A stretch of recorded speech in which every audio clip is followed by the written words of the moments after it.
Hi, my name is Erica. Welcome back to my channel. Today we're going to be doing a sports romance recommendation video.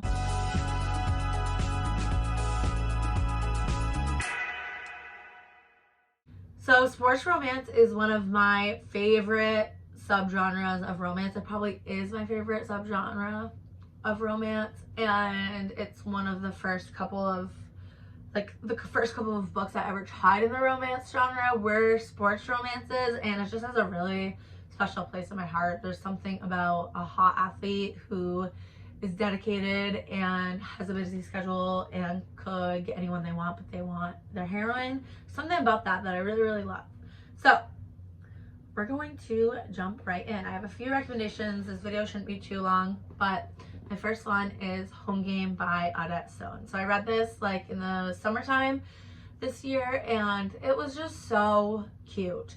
Okay, our hero is the ultimate cinnamon roll hero. So if you like that, you'll love this. He's a hockey player, and he is in a coffee shop one day doing his taxes, and he's having a really hard time, and this girl comes over and she kind of helps him a little bit, and then he's like, can you please stay and help me finish this and I'll pay you? And she's like, okay, but I need to leave by this time, by like 8 o'clock, or like I have to leave, I can't be late. And he's like, okay. So she does his work for him, and she ends up being late. So he ends up driving her where she needs to go, and which is a homeless shelter. And she missed the deadline and she can't get in, and he just feels horrible for her because it's his fault. He ends up letting her stay at his house, and they kind of form this friendship, and he just wants to help her, but she's so resistant for help because she's had a really, really hard past.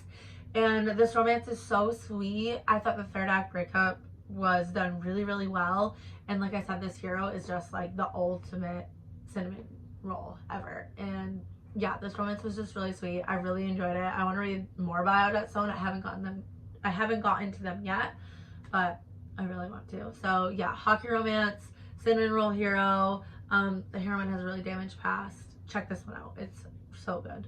Next, we have Blindside by Kandi Steiner. So this is one that I read this year as well, and it's going to be in my top reads of the year for sure. So this is about Clay Johnson and Gianna, and Clay is on the football team at their college, and Gianna is in charge of kind of like PR and making sure the athletes like come off professional and give good interviews and stuff like that.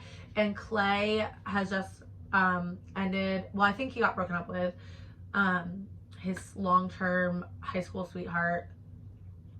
She broke up with him, so he's like really going through it, and he gives some really bad interviews, so Gianna has to go talk to him and kind of work through his interviews with him. So they meet at another coffee shop, and while they're talking, Clay notices that Gianna can't stop looking at the guitar player that's playing in the coffee shop.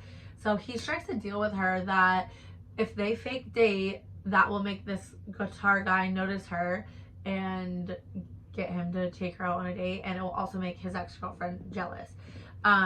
So it's them fake dating, which is also one of my favorite tropes. And so they fake date, and then it turns into like lessons in seduction, and it is so good.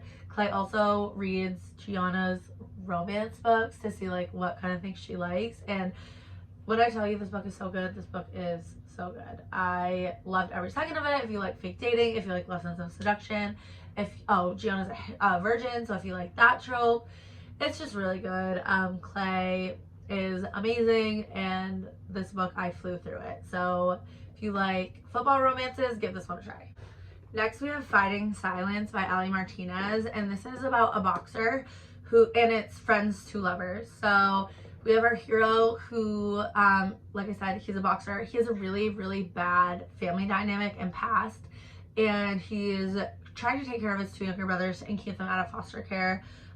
He is also suffering from hearing loss, and he is gradually losing all of his hearing. And so that's obviously very challenging for him. And this book is just, it's emotional, but it's also, the romance is really sweet. And yeah, if you like friends to lovers, definitely try this one out.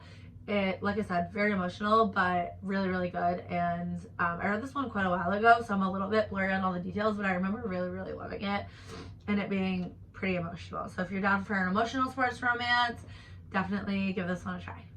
Next on my list is another emotional sports romance, and this is Long Shot by Kennedy Ryan. So this one deals heavily with domestic violence, so just know that going in. They meet at a bar and they're kind of like bickering back and forth about a basketball game, and then fast forward and you have our heroine who's in a relationship with a famous basketball player who is very abusive to her, and he is kind of rivals with August, who is the guy that she met at the bar that day where they had this like banter and connection. And so it follows our heroine kind of in her abusive relationship. It's really hard to read about, so like really just make sure that you know that going in. And so it deals with that, and then kind of how she finds her way back to August. And this book is really hard to read, but it's beautiful, and I think it's an important read. And yeah, it definitely hit me in the feels, but it is so good. I did try to read this second book in this series, and I DNF'd it. I didn't really like it, but for me, this Long Shot it's amazing, and I love it, and I want to reread it soon. So yeah, basketball romance, second chance, really good. The last one on my list is kind of a stretch, not really though. It's Flawless by Elsie Silver. So this is about a bull rider, so sports romance. Definitely has the small town vibes. So we have Rhett, who is losing his sponsors because he said something kind of dumb. And then we have Summer, who is our heroine, and she is tasked to go kind of help protect his image. She has to stay with him and make sure he's not getting into any trouble and all of that jazz. And Rhett is very reluctant about this agreement, doesn't think it's necessary. So it's not enemies to lovers, but it's kind of like they just resent each other. And it turns out being their romance, and it is spicy and it's really good. I think this series is amazing so far, and Rhett is he's my kind of grumpy guy, you know? So definitely love me Flawless and Bull Rider, which is like a different dynamic from sports romance. I will say this one felt a little bit less sports romance and more like small town, but the aspect is still in there. They travel around to go to his tournaments, competitions. I don't really know what they're called, but yes. So that's, oh wait. I also just wanted to mention some of my favorite sports romances that I talk about all the time, so I didn't want to include them fully in this video, but I just wanted to give you a rundown of Mariana Sabata has 3 sports romances that I'm obsessed with. So my very favorite and one of my favorite romances of all time is The Wall of Winnipeg and Me. It's a football marriage of convenience, grumpy sunshine. Love it.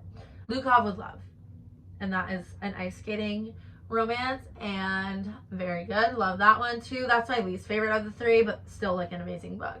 Then Culty, which is a soccer romance, and it's coach athlete, and love that one too. So those 3, check them out. They're slow burn, they're really long, but they're so worth it. So I wanted to mention those 3 before I go, and also the Off Campus series and the Briar U series by Elle Kennedy are hockey college romances that are like my favorite ever. So give those a try if you haven't already. I didn't want to mention them as like the main chunk of this video because I feel like everyone's read them or heard of them, but if you haven't, check them out. So that's all for me today. I don't have anything else, but if you have any favorite sports romances that I didn't mention here, please let me know down below, and I'll talk to you soon. Bye.